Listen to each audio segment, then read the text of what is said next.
Hello and welcome back to League Two Live. Yes, we are back, slightly different circumstances to usual. We are doing two live shows tonight, 6:30 till 7:30, and then 8 o'clock till 9 o'clock tonight.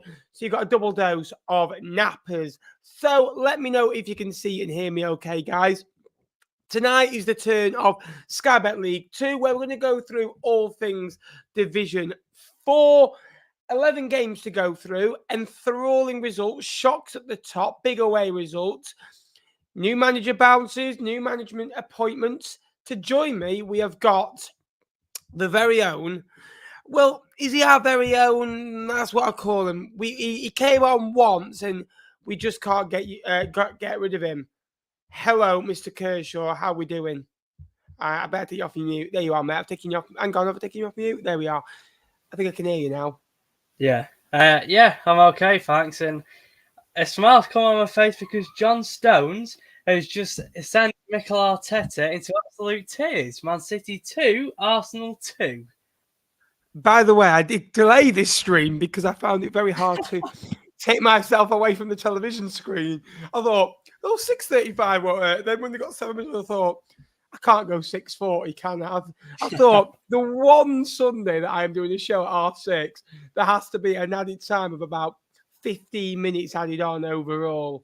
And we get sent. But let us know if you can see and hear us okay. And we will be live later on this evening with League One Live. How's your weekend been, Jack? Weird without Fleetwood, and weird actually going to wake up tomorrow thinking that we're playing on a Monday. Yeah, some interesting results across the EFL, and obviously plenty of football now to discuss. How was yours? Obviously, in the Portsmouth then, jinxing them. Yeah, that's what I do, mate. That's what I do. I went to Portsmouth yesterday, my second love, in a club close to my heart. I can admit that now. And it was great to go in away, and it was so surreal. And when they scored, I nearly got crushed. So it was quite eventful. So let us know if you can see any heroes. And I think the only place to start off with is Barrow. Now, Barrow are top of the table. Barrow have won 5 of their first 7 games. Now, they beat Crewe, Port Vale and Newport. The only game they've not won at home was Swindon, where they drew 1-1, where they didn't have a goalkeeper in goal for 55 minutes of that game. Third highest goal scorers in the division, second best defence. In terms of possession, 16th. In terms of expected goals, the 4th lowest. But what they do well is score goals at key times. Are good at set pieces. Theo Vassell scoring his 3rd goal of the season and 2nd in back-to-back games, Jack. Yeah, and as you said, Theo Vassell, 2nd in back-to-back games. The same combination from a set piece. And Ben Jackson has been a fullback that's really impressed me, and a steal for Barrow, really, getting him on a free agent, I think, from Huddersfield. And I mean, you can see his technical ability and how good he is on both feet for a left back, because he can take both set pieces for Barrow on his right foot and his left foot. Barrow, I've banged on about him. Surprisingly for me, really, really going under the radar. They've just got a side that out of possession, they're well drilled. They've got full energy about him. A midfield that all complement each other. Campbell's sort of the dictator. Then you've got Foley and Gott sort of the box-to-box kind of role. And then Spence drifting into the final third, trying to make things happen. And for Barrow, it's a great start and really well-deserved, and hopefully they'll get more credit from people. Yeah, absolutely. And they are well-drilled at all. I totally agree with that. And Theo Vassell scoring a great header, and he only scored 5 in 115 games for Salford. So good to see that. In terms of Newport, expected goals, 12. Goals, 8. Shots on target per match, 22nd. They've conceded 15 goals now. And in terms of expected goals against, 12.8, it is a worry for them. And Nelson Yardham, this is a new plan. You could see they've won 3 out of 7. You could see they conceded 10 in the last 3. You go on a 3-game winning run. That 3-game winning run, they beat Accrington and Morecambe. So, yes, they beat inside. You should be beating, but it's worrying. Good to see Elliot Newby getting his first goal in the Football League as well. But that 10 goals conceded is a worry. I don't know where to take Newport at this moment in time. For Barrow, they're quite good at football. That's one thing I will say. Do you think that a bit more trust is needed in Nelson Yardham, Jack? I think obviously not two, sorry, no shot on target in the last two games. Is it down to her? Is it down to the players not obviously getting the shots on target? Because I think they have had quite a few shots in total. And I think when I've watched them, obviously against Swindon when they lost 4-0, the press is just bypassed too easily in sort of the 5-4-1 shape, but then they changed it to a 5-2-3 against Barrow. And I just think that when oppositions are getting their fullbacks or wing backs stretched and they're getting past that first line of press, then you're in trouble when you only have two sort of central midfielder. Then you'll have the midfield split, and then obviously Barrow can have Keane Spence dropping in the holes and then driving them forward. So that could be a bit of an issue. They're out of possession work, and then it doesn't help when the strikers and forwards don't have a shot on target. Yeah. Now, for me, result of the weekend is Gillingham going away at Notts County and winning. That takes serious kahunas to go there and win and keep a clean sheet. Now, when you say you need to go to Notts County and win, I think you need to score and sit back and soak up pressure. I think keep a clean sheet is the foundation. But I think one is out of control is ride your luck. And Gillingham rode the luck at times where, whether it be an offside goal, whether it be Jody Jones striking a post, which I actually think the goalkeeper actually makes a good save onto. I watched it back a couple of times and I couldn't decide at first. And the follow-up, again, striking the outside of the post.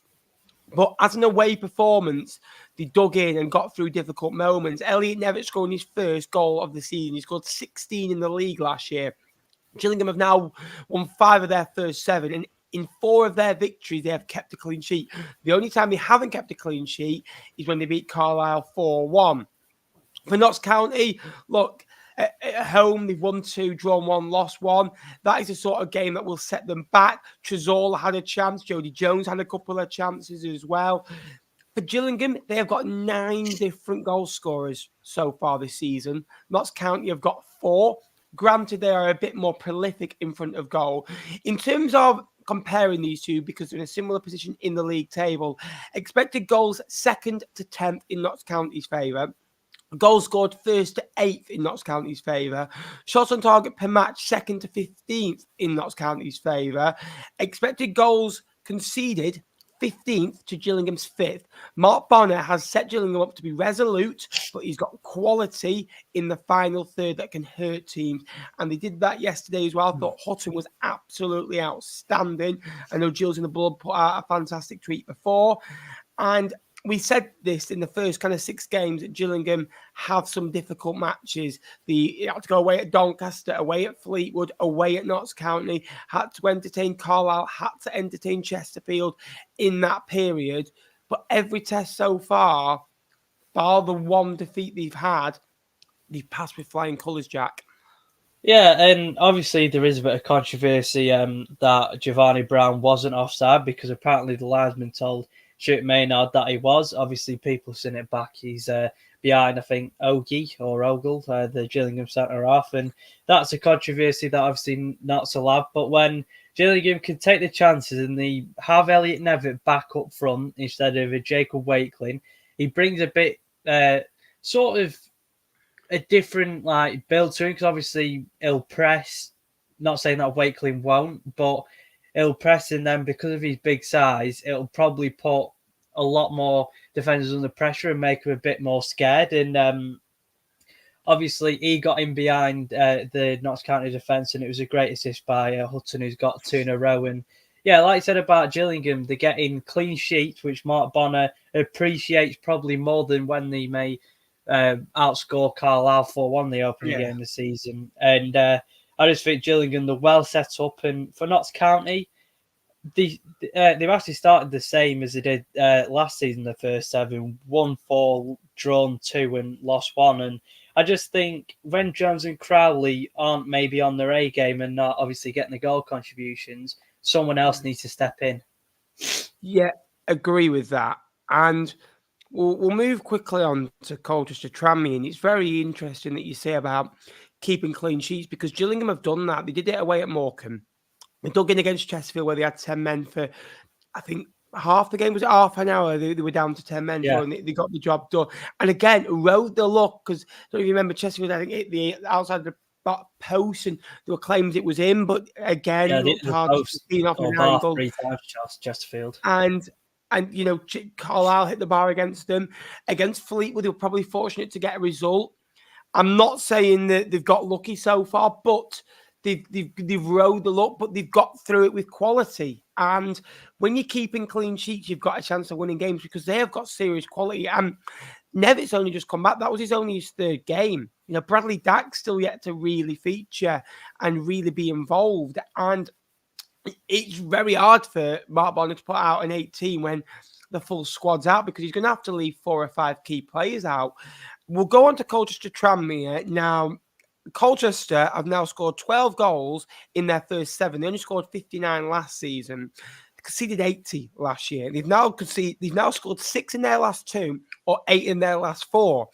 1 defeat in 6 matches for somebody's underdogs, Jack Kershaw.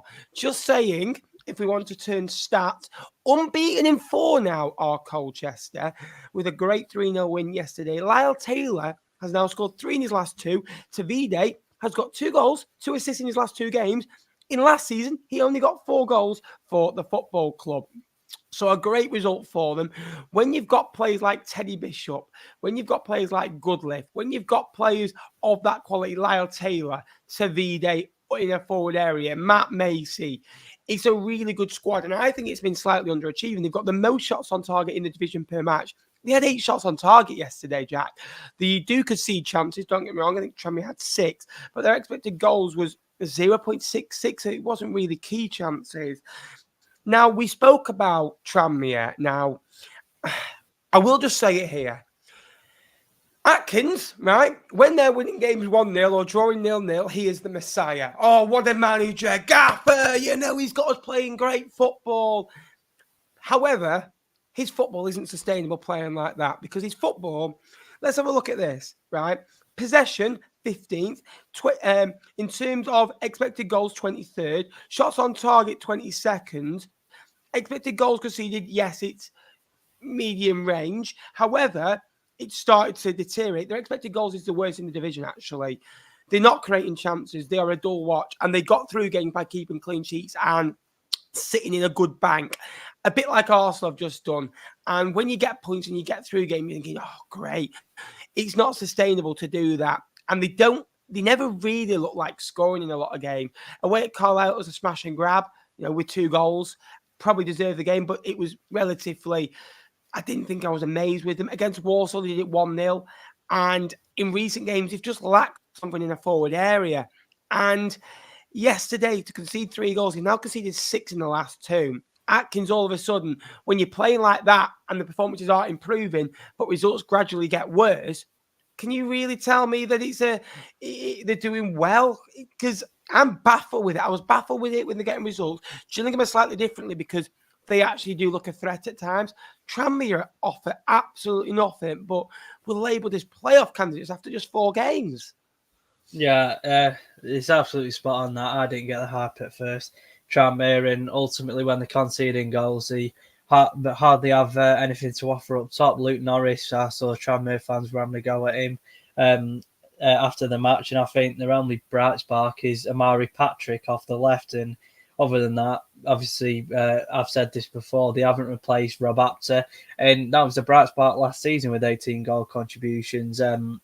But fair play to Colchester. Jack Payne's created the most chances in the division as 24, and then Taylor and Taylor and Tovard seems like a real force up top the front too. They were both scorers at Morecambe. They're linking well, and I just think when obviously you have 2 strikers that are really bonding together and really obviously getting the goals, and Colchester are going to be a real force, especially when you highlighted the creativity they've got behind him. Where Edwards is a live wire on the left. And it seems to me like less possession wins Colchester football matches, more possession doesn't win them football matches. And obviously, Carlisle, he'll stick to his principles. He'll want to play nice stuff, one-touch football for the first goal they scored. And I just feel like obviously, if they let the opposition have more of the ball, then they can really hurt them when obviously they don't have much of it. Yeah, spot on that. And if you are new, please like, please subscribe. Get your thoughts in the comments down below as well. Now, a few weeks ago, Jack, we sat here and Crewe just got their first victory of the season after being a goal down in the first 5 minutes. I think Lewis Lee scored Preston for Bromley. And Crewe scored 2 late goals, I think 81 and 90 plus minutes as well. Yeah. And I said to you, I went, could this be the start of something looking at Crewe's fixtures? They got the first win of the season. They all start with that 5-0 defeat to Chesterfield, which are the only 5 goals they've conceded this year at home, by the way. And they lost 1-0 to Barrow on the opening day of the season. So it wasn't a disaster of a start for them, really. Barrow are a good side, and Chesterfield look very hit and miss, but on the day look phenomenal. And they will be like that this year, I feel. And then we looked at it. The next week, they had Morecambe at home. Then they had Accrington away. Then they had Harrogate at home. And I said, they could easily go and get 9 points from 12 here, or minimum 10. And look, they beat Morecambe. And it was a penalty that I don't think was a penalty that was a key factor in that one. Where Accrington scored a goal on the 85th minute. And then, rolled past Harrogate in fairness to make it 4 wins from 4. The next game's a Newport, which you think, can we all get 5 in a row? After that, it does get a little bit more tricky. They've got to go to Wimbledon and Gillingham visit them. But they're in a much better place than they started. Talk to me over them, because Kane Hemmings getting his 2nd and 3rd goal of the season. Lancaster with a goal and assist, who has always had quality, whether it be at Ipswich or recently with Cambridge as well. Dropping down a division, Harrogate, we'll get on to them in a minute, have only won once in their last 12 away trips, and that was away at Colchester a few weeks ago. Bradford and MK Dons up next before a visit to the county ground. Yeah, I think for Crewe, they've got a nice little balance. Hemmings can sort of hold the ball up well, and then him and Lancaster linked up brilliantly for Hemmings' first goal, and then he's got Lancaster and Tracy behind him, sort of 2 different profiles. Tracy will want to run the channels, and then Lancaster will want to be more sort of next to Hemmings, and then sort of making something happen there. But 3 clean sheets in a row and 4 clean sheets out of the last 5.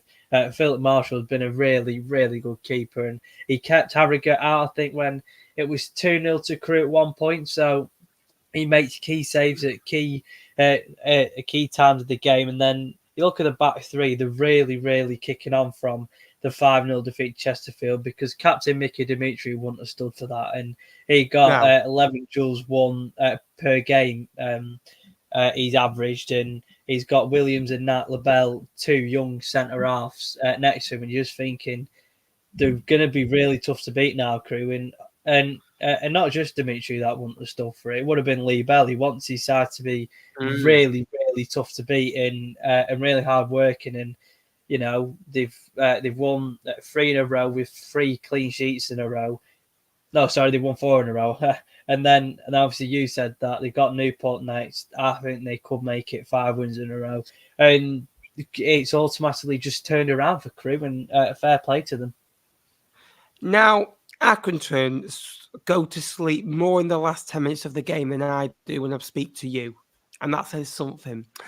I just thought I'd get a dig in now. I've not had a dig at you all weekend. I've missed it. I need to get him in ready for tomorrow. I'm not coming tomorrow. Get in. Now, Sean Wally got his 2nd goal of the season and got another assist. Love getting a goal as well from a Morecambe as well. Now, in terms of goals scored, 16th. In terms of, possession, 13th. Expected goals, 14th. Shots on target, 10th. They're a mid-table side, Accrington. They've got good forward options. They really, really have. That have come through non-league, experienced players as well. Donald loves an experienced centre-half at this level and has done well. To go 2-0 up. Now, they were 3 up against Harrogate a few weeks ago. They were 0-0 with 5 minutes left against Crewe. They lost the game of football in the 85th minute. Harrogate, it was a 94th minute goal to kind of steal it. Away at Newport, they got beat 3-1. Away at Accrington, Doncaster, they got beat 4-1. So in some games they've got beat. They've conceded 16 goals now, which is 24th in the division, and it's disappointing. Now, for me, I look at it, they've conceded 3 goals. Sorry, they've conceded 3 goals now from 85th minute onwards in football matches. That's cost them 7 points, Jack. 7 points when you look at it. And, 2 yesterday, 2 against Harrogate, 1 against Crewe. There was another one that I can't quite recall. It was at home, I think it was. And you just can't physically continue to do that when you're Accrington. And for Vale, great to come back. We'll come back to them as well. So 6 goals conceded after the 75th minute for Accrington. Talk to me on this one. We'll get on to Vale soon. Just for that, Accrington, obviously on the face of that result, it looks like a pretty decent result. 2-2 at home against Port Vale, who obviously have found a bit of form beating Newport and Chesterfield. Then when you look at it, 2 goals conceded in the 90-plus minute, and also when you look at the Port Vale fans in the comment section of their post saying that they didn't deserve a draw at all, Port Vale, you're thinking, Accrington, in January, they need to bring some defenders in and fast. Obviously, the young lads aren't cutting it because they have got a bit of a young squad. And, you've got Love and Rawson, 2 experienced faces who both played at Morecambe last season, didn't they? Rawson was captain. And when you have Rawson as captain, like obviously I said about Dimitri being captain, he doesn't stand for it. And then Crewe get clean sheets. There must be a different mindset to Rawson. He's not stamping his authority on the back line, which is obviously his position. And apparently they did defend Jane and Stockley well, because apparently Stockley had nothing in the game at all. But then when you give Stockley just a yard to put his body on the line, and I think he had a ripped shirt when he got that equaliser. So you could tell that he really, really battled hard. And fair play to Stockley. He got his head where most strikers won't put it when the goalkeeper's coming out. And then Hackford has sub comes on and Port Vale get a point away, which they think that they didn't deserve. So worrying signs for Accrington defensively, because like you said, they've got a front line which is providing, and especially Sean Wally at 37 years old.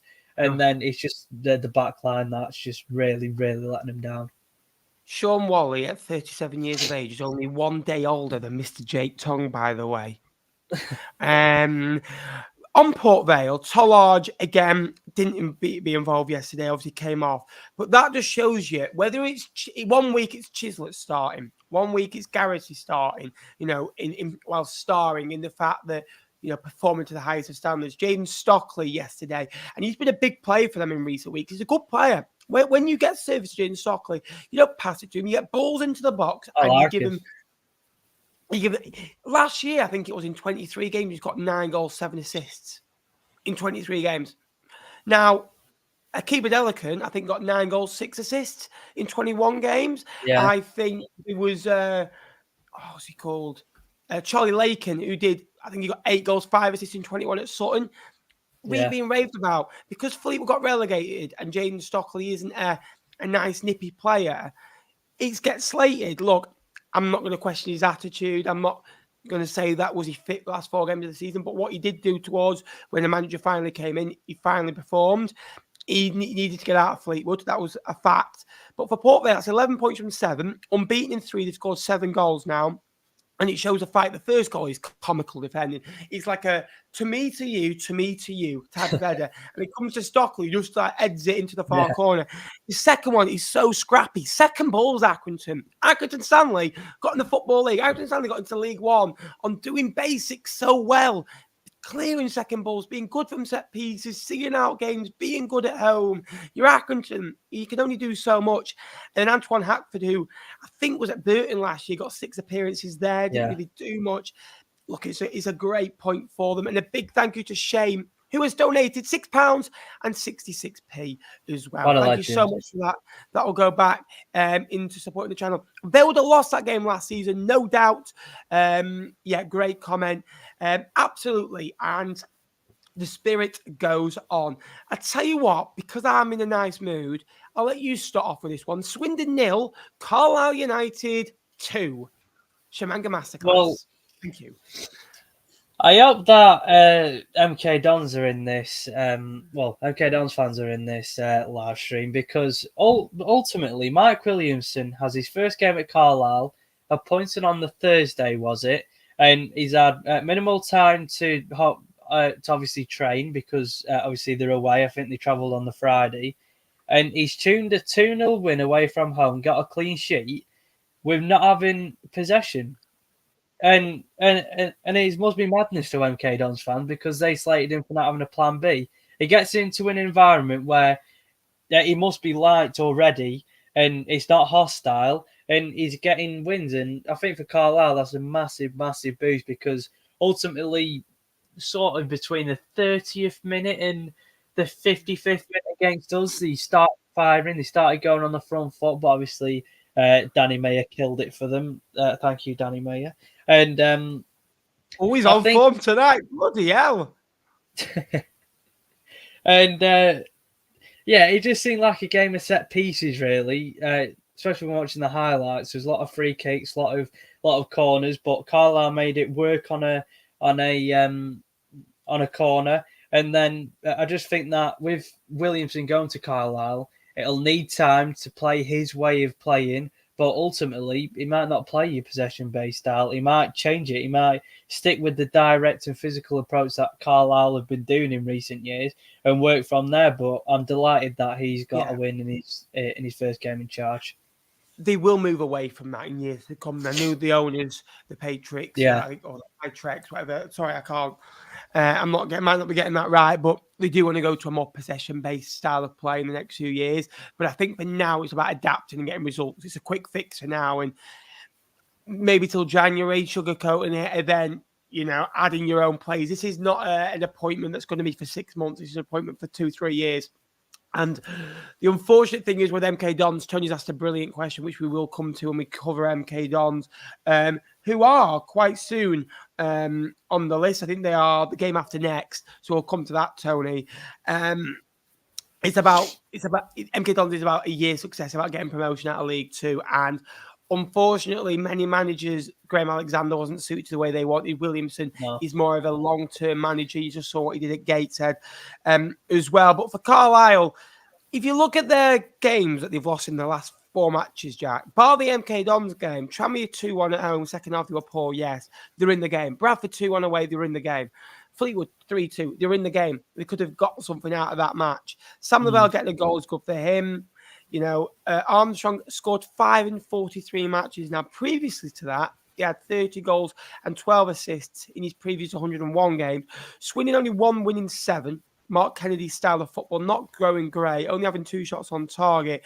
Shamanga, they're having the fewest touches for and yet another game in the match. You've got to go to Vale and Tranmere while Carlisle hosts Grimsby and Notts County. So some big games for both of those clubs. Next up is Salford. Salford now, again, it's a tough one with them because I don't want to be too tough on them because yes, they are a work in development, but Walsall are a really good side. Now, Walsall went there and won 2-1 last year, and I watched the game. Freddie Draper scored twice. Walsall have now won 5 in their first 7. Nathan Lowe getting his 4th goal of the season in all comps. Charlie Lakin getting his first goal. Brilliant yesterday as well. In terms of getting clean sheets, one of the best defenses in the league as well. Don't have a lot of possession, but are very, very good with it. They've changed the method of a winning mentality, a win it all. Whereas they usually have to be an 8 or 9 out of 10 last season to win. They now can be a 6 out of 10 and can grind out away wins at places like Salford on a regular basis. I really like Allen in midfield. He didn't score yesterday, but he nearly scored from about 25 yards, which is, he had a shot from outside the box that the keeper saved really well. And Taylor Allen is a fantastic. He scored a really good goal on the opening day against Morecambe, and I think he scored against Bradford as well. In terms of Salford, though, second lowest expected goals, second most long balls. Gary Neville, Carl Robinson, the class of 92, when they bought the football club, it was all about being on the front foot, being frantic. I don't understand, this style of football, especially under Carl Robinson. For Walsall, they look good. They've had beaten Salford, beaten Bradford. They've got over Morecambe. They've got over different circumstances. They lost to Tranmere 1-0, but other than that, 16 points from a possible 21. Not bad, Seb. Yeah, and look who's shaping up when we get onto the topic of Walsall. But We'll Nathan be Lowe going on looks about actually Salisbury, the goalkeeper, soon. Walsall looks like a really good side this season, and you've got goals from Nathan Lowe, which was obviously a question mark coming into the season. Who can score the goals for them? Because Isaac Hutchinson left with a lot of goal contributions with him, and I think Lowe is just so raw, and he could just get in places where other centre forwards won't put themselves. And he scored a great goal. I mean, obviously he got in the right place, but the finish in the top corner was great. And you got Barrow, who they signed from AFC File. He's got a bunch load of assists so far. And like I said about Taylor Allen, you've got a centre half there who can step into midfield, a bit like Will Wright. Walsall have got their own Will Wright, and when Taylor Allen steps up into midfield from the outside centre back role, and to have that much creativity in creating chances, it's great for them. And on Salford, I think Robinson's still trying to find his best starting 11. He's not really stuck to one team, and I think that's the cons of having so many, maybe not high profile, but bringing down players from sort of the obviously Championship and League One, like I think Edwards they brought down, and Ben Woodburn. When you're bringing down them sort of players, you need to guarantee them game time, but then you've got others that want to play too. So it's just getting that right balance. What I think Kyle Robinson is trying to do.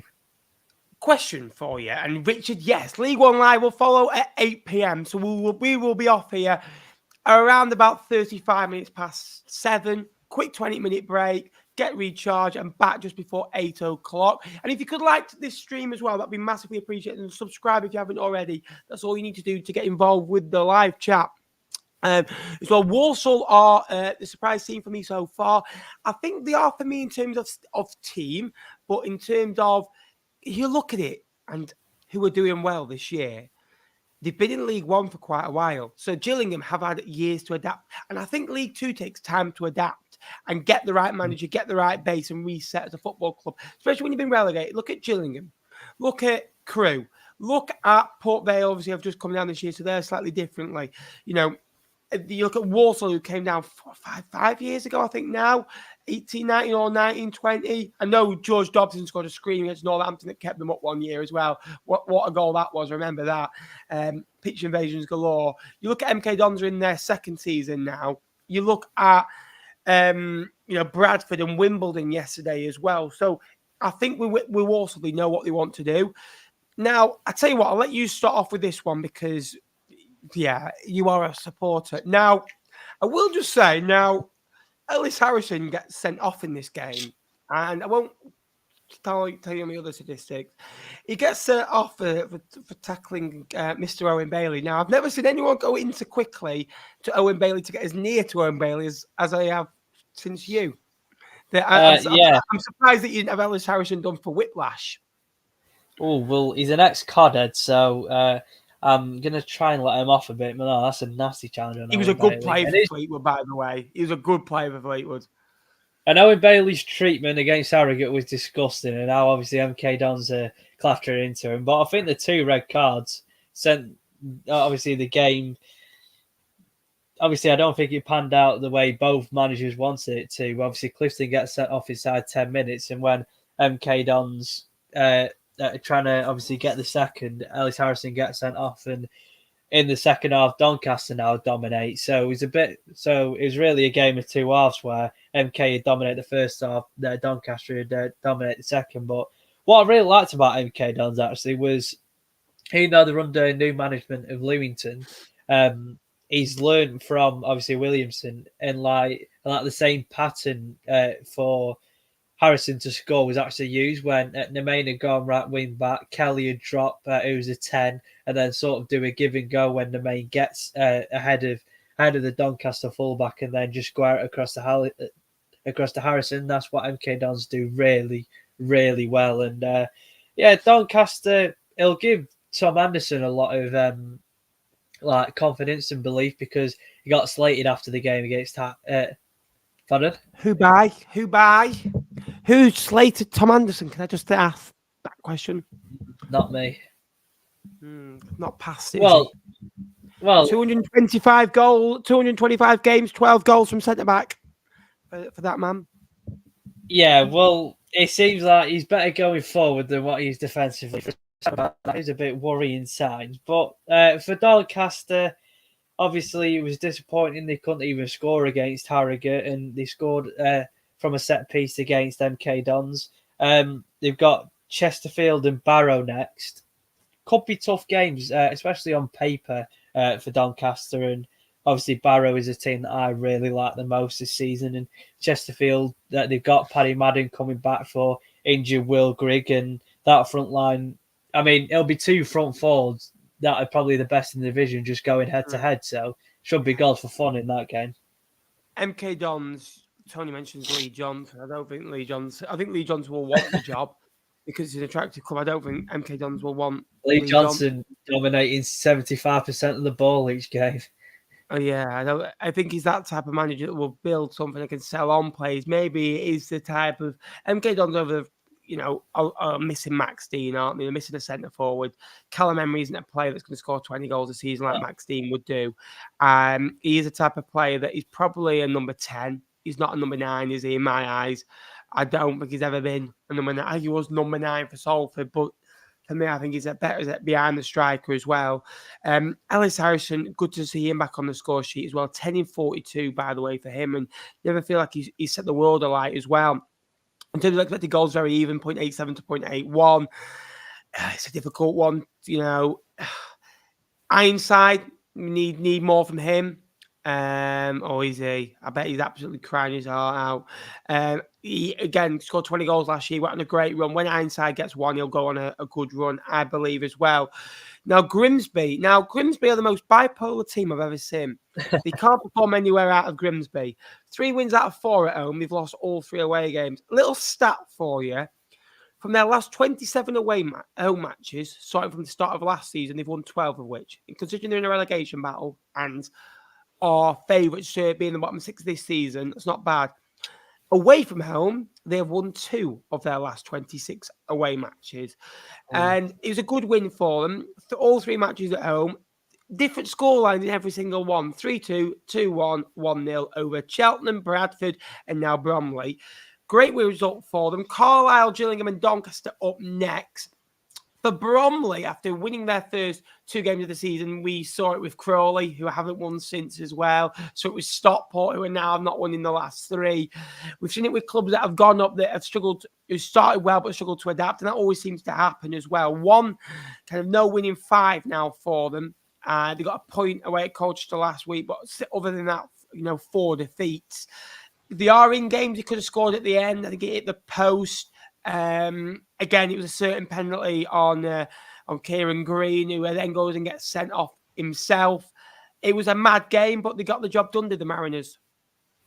Yeah, and for Grimsby, getting the first clean sheet of the season will be really, really boosted for them because they conceded 2 really poor set-piece goals against Barrow last week. And I think they've got Vernon, who went off injured, and it's now Barrington, the young loanee from Brighton. So it'll be really interesting to see how he steps up to the wing, because I really like Vernon. And then for Grimsby's next game, they've now not got Kieran Green. I think it's Carlisle away, Grimsby's next game.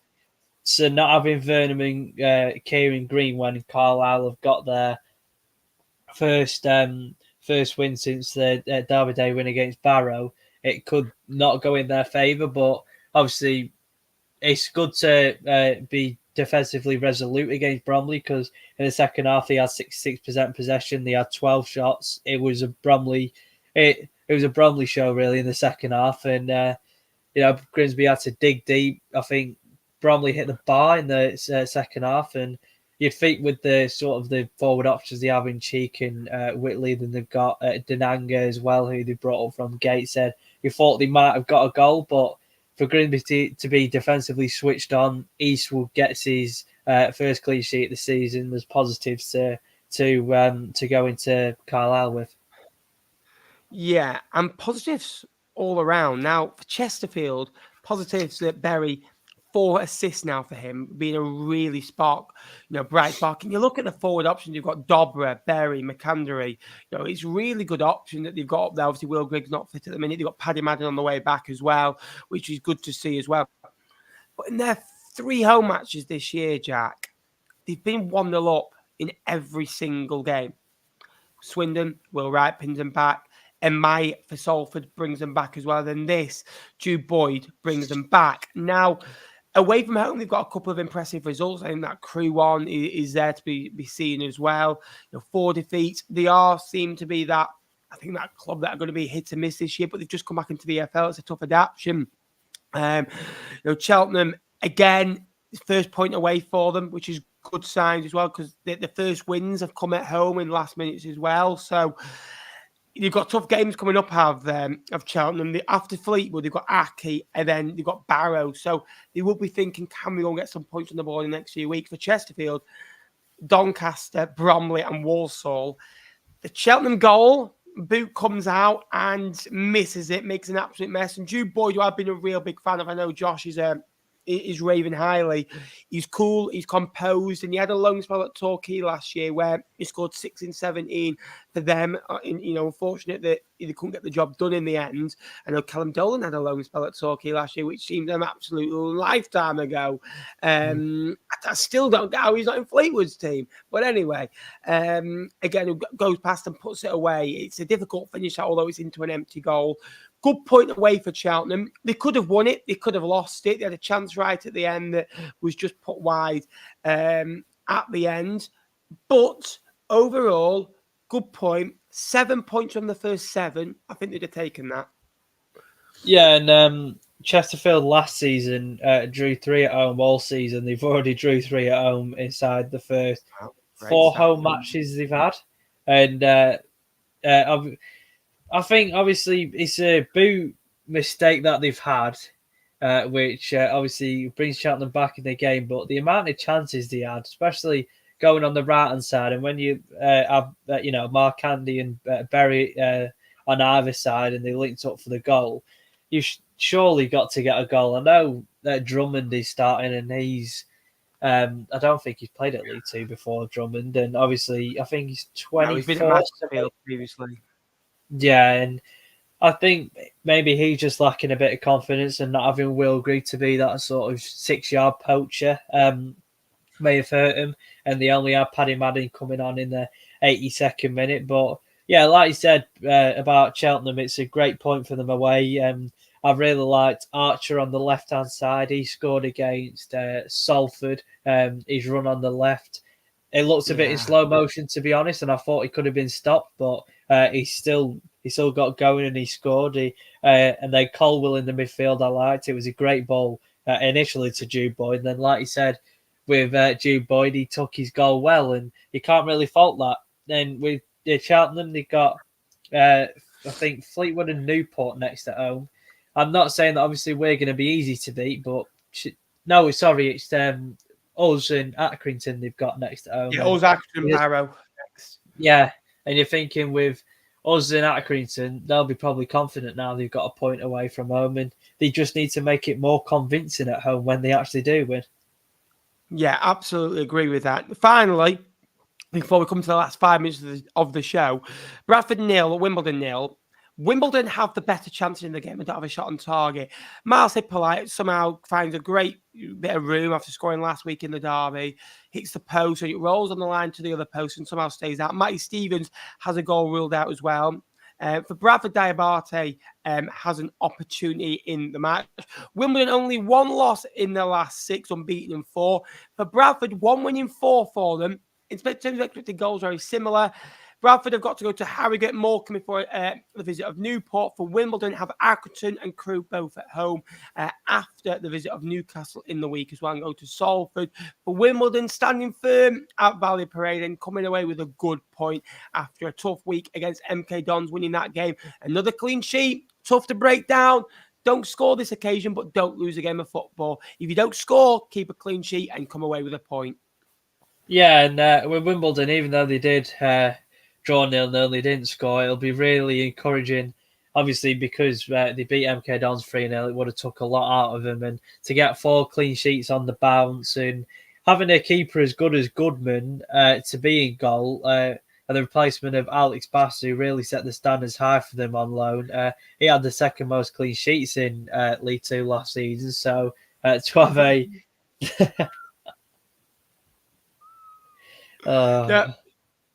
and to have a goalkeeper replacement, obviously with Goodman, who's been the same sort of keeper as Alex Bass was. It's really encouraging for Wimbledon, and I think they hit the post on one shot from Hippolyte, and then it went on the other post. So they got a bit unlucky. Yeah, they got a bit unlucky there, and both sides had a few chances each. There weren't much clear cut, and I think both sides would have settled really for a 0-0 draw.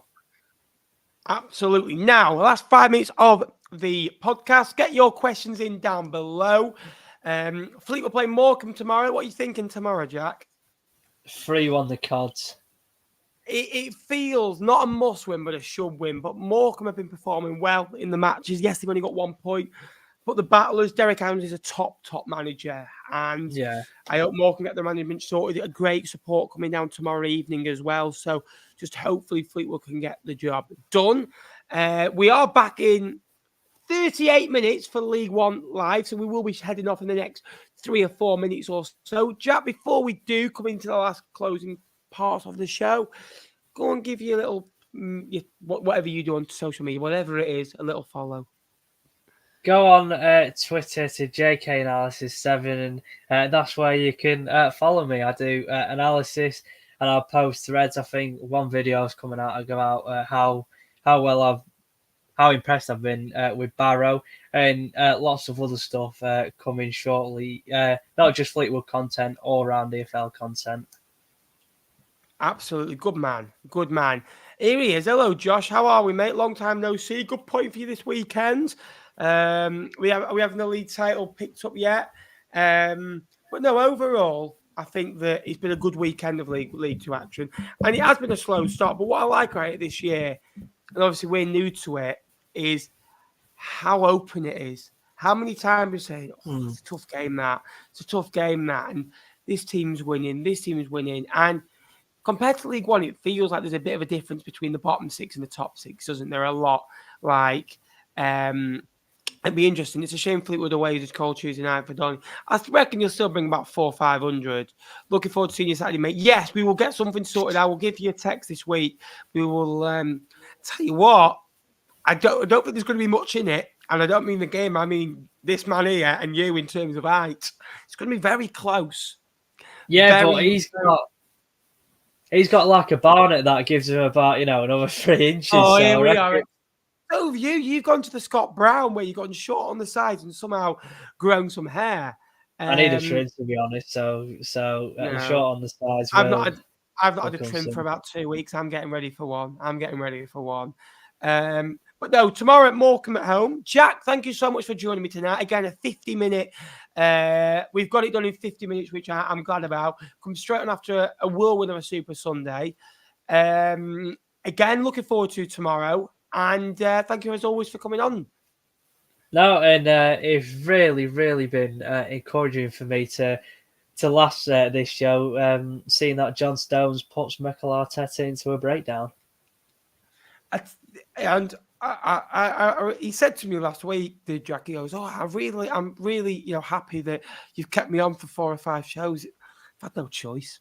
Get things get desperate. You have to bring a Fremont agent in, and it's like, you're kind of playing your 8th choice centre half as your main choice centre half. Always acting off in front of the camera. Yeah, that's what. No, he's a good guy. I'm glad to have him part of the channel this year, and glad to have anyone that comes on the channel as well. Thank you so much for watching tonight's stream. We will be back in 35 minutes' time for League One Live. But until next time, I will see you later. Please drop me a like and subscribe on your way out. Until next time, I'll see you later. Up the Cods, up the League Two Live. Us.